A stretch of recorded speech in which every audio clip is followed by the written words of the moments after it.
The Ancient Wisdom in the Modern World by Claude Bragdon. Published 1910. What is the ancient wisdom, which, antedating recorded history, is yet the new thought of the present hour?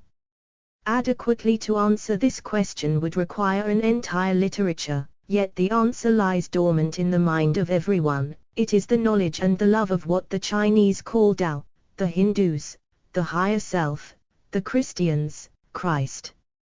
The ancient wisdom is at once a philosophy, a science, and an art.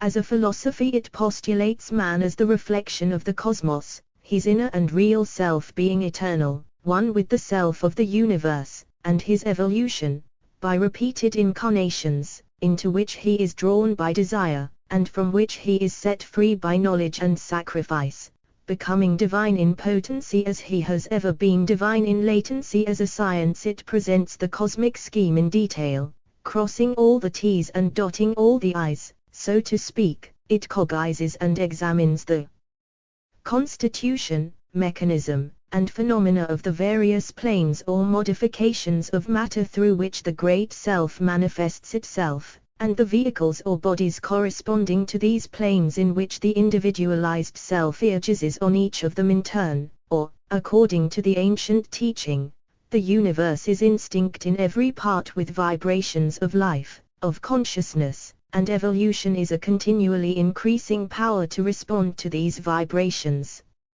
At the present stage of his evolution, man responds to only a few, and these put a limit on his feelings and knowledge. But the power is latent in him to respond to them all, and birth and rebirth, life, death, love, and suffering are nature's means to bring about this result. As an art, that is practically, the ancient wisdom offers a scientifically worked out method whereby this evolutionary process may be hastened, and the self soon emerged with the all-self. Now each science and each art must have its own method. If a man wants to be an astronomer he goes to an observatory and studies the stars through a telescope. If a chemist, he goes to the laboratory, compounds substances, and experiments with them. Or if he desires to be a painter he gets brushes, pigments, canvas, and sets to work. In every case his success will be measured by his ability to concentrate all the powers of his mind upon the subject in hand. Similarly, if a man's aim is to know and to develop his higher self, he uses the same instrument, the mind, and the same method, concentration, but because his self is within and behind the mind he must turn the mind inward, and this requires a great deal of practice. From our childhood upward we have been taught only to pay attention to things external, never to pay attention to things internal. To turn the mind, as it were, inside, stop it from going outside, and then to concentrate all its powers and throw them upon the mind itself in order that it may know its own nature, is very hard work.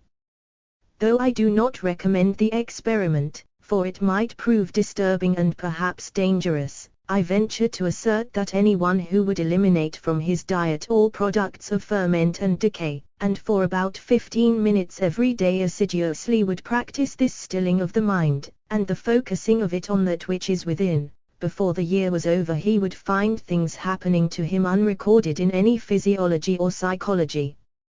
He would find them described accurately and in detail in certain books written some thousands of years ago, however, and with a complete nomenclature full of fine shades of meaning, for realms of matter and states of consciousness of which we do not even recognize the existence. Language is always the correlative of something. Is it reasonable to suppose that this ancient wisdom is all a fabric in the air, that the centuries of effort which the Hindus have devoted to the religious life have been utterly barren of result? The argument so often advanced, with such show of reason, that the present condition of India is not favorable to the high claims made for its ancient religion is no more valid than would be an attempt to discredit the Renaissance movement on account of the art impotence of Italy today. These things involve the karma of nations, their growth and decay. It is only necessary to remember that what is sown here is often reaped afar, the spiritual seed sown on the banks of the Nile and of the Ganges, and in Palestine, so long ago, we are about to reap here and now. For with the simultaneous return to incarnation of certain groups of souls, the collective human mind is rapidly entering new regions of consciousness, and this will result in the development of new faculties, organs, powers, in the same slow, orderly, and healthy fashion that those which we have already won have been developed in the past. Every flower bed has its early blossoms, on every tree some fruit ripens and falls before the rest, and because the fruit of the human tree ripens unequally, certain of those in whom these faculties, organs, powers, are already partially operative, are producing, for the most part ignorantly, blindly, automatically, phenomena so strange, so disturbing, so outside ordinary experience, and so counter to some of the materialistic theories of matter, that most scientific men have been disposed to deny them, ignore them, or confine them to the realm of the merely pathological. This last has been rendered easy by reason of the fact that just as the windfall is generally found to have a worm at its core, the prematurely developed human being is apparent to be neurotic or otherwise unhealthy, the body being not yet evolved which is able to withstand the shock of these etheric forces. Those scientists who have shown a disposition to examine, understand, and classify the phenomena of the so-called subconscious, to chart those regions into which the mind can plunge but into which the senses cannot as yet penetrate, find themselves handicapped, first, by the absence of any rational hypothesis to confirm or to confute, and second, by the inadequacy for their purpose of existing machinery and methods, since it is clear that the subjective cannot be attained by the same instruments and methods of study which discover the objective.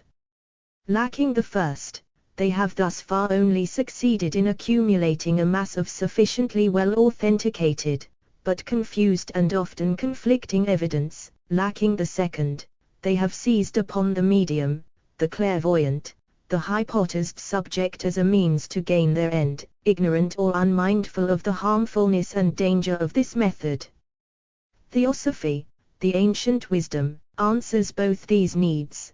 The first, by furnishing a rational hypothesis which accords with all the known facts, which every new discovery helps to confirm, and which will help to new discoveries. The second, by pointing out the way to the development of those finer vehicles of consciousness which are man's already, though he has not learned to use them, by means of which it is possible to investigate transcendental matter at first hand. This being so, it is no wonder that Theosophy makes so strong an appeal to a certain type of scientific mind.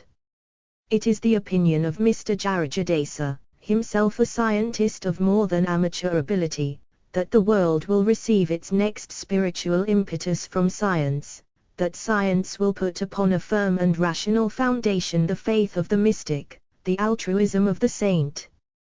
Theosophy, because it is both a religious science and a scientific religion, meets the spiritual needs of the present time.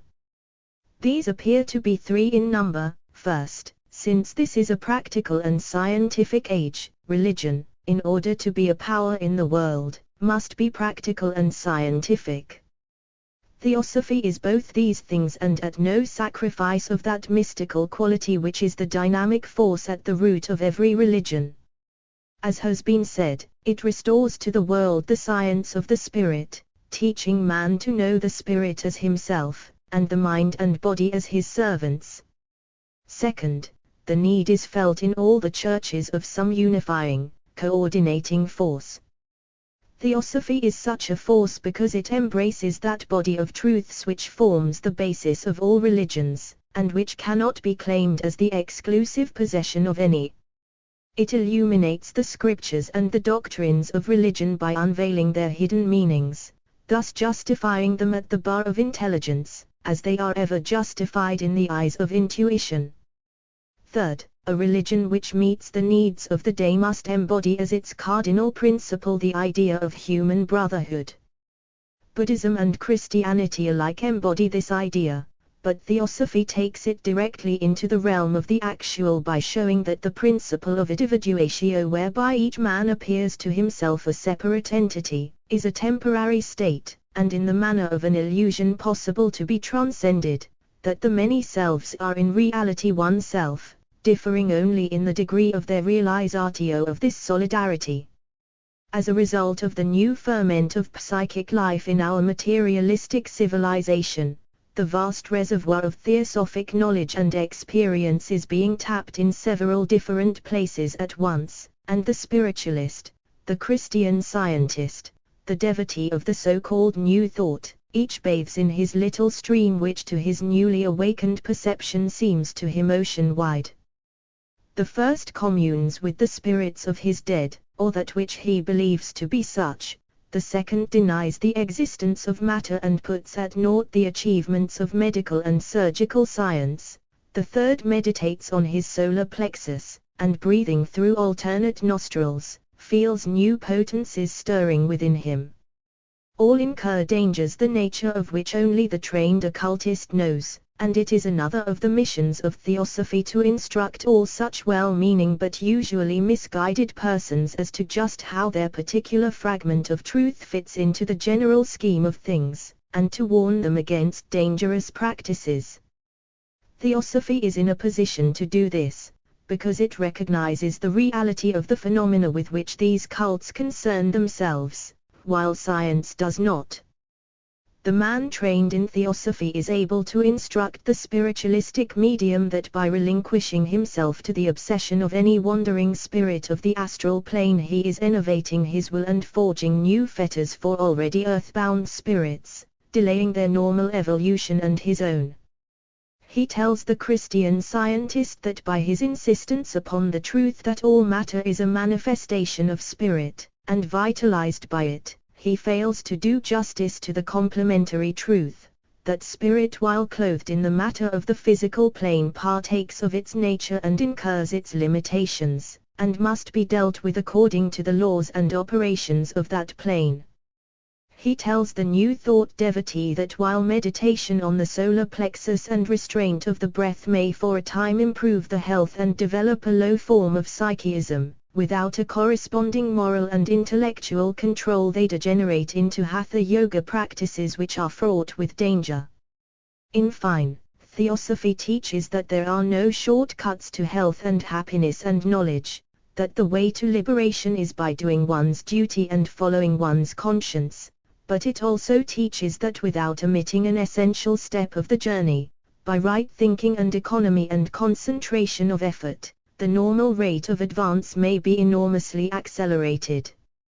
While Theosophy concerns itself with psychic phenomena, so-called, since it cognizes vast realms of invisible matter, each teeming with its appropriate life, realms which man, in his normal evolution, comes to know one by one and master just as he is already coming to know and master the matter of the physical plane, on which his consciousness for the most part dwells. It nevertheless does not base its claim to consideration upon tests, upon manifestations as spiritualism does. The inception of the Theosophical movement was attended with phenomena of a so-called miraculous nature, as every great religious movement has been, in order to attract the attention of the world. This is no longer necessary, and the later policy of the society has been to bring the philosophical, humanitarian, and ethical aspects of the ancient wisdom most prominently into view. I am informed, and I have abundant reason to believe, that many of those following theosophic lines of training are in the possession and the daily exercise of powers which might pass among the uninformed as miraculous, but as pupils of occultism are pledged to use their powers neither for gain nor for display, it is small wonder that outsiders do not see evidences of them. The fact that the Theosophic movement is so largely a feministic one has often elicited a sneer from the unthinking, but what spiritual movement of the present day has not been feministic? This is a jibe which recoils upon the man who gives it utterance. It convicts him and his sex of an inferior susceptibility to what is fine and high. It was Emerson who said, "Women, as most susceptible, are the best index of the coming hour. There is a deeper, a more philosophical reason why so many of the leaders of these modern movements have been women. It is because they embrace and typify the feminine side of the divine nature. The masculine is centrifugal, destructive, the feminine centripetal, constructive. The slow triumph of the feminine over the masculine, as evinced by the emancipation of women, the cultivation of the arts of peace, and the like, is the clue to much of our past history, and this theosophical movement is but another impulse in the direction in which we are already pointed. In conclusion, I urge the reader not to dismiss Theosophy lightly as only another ism of the day. I have but pricked the surface of the subject in this brief essay, and it is small wonder if it contains much which the mind instinctively rejects. Any first view of the subject must appear, to the uninitiated, complicated and strange, but a great simplicity lies behind this seeming complexity, a great familiarity behind this seeming strangeness. The several fundamental concepts conform to, and confirm one another, and shape themselves, as it were, into a symmetrical solid of simple shape but of many faces. Those familiar with the ancient wisdom find themselves coming more and more to think in terms of it, whether they accept it or not. It is thus that it prevails in the world, not by the authority of dogma, the pomp of ritual, the wonder of miracle, but by a slow and quiet conquest of the mind.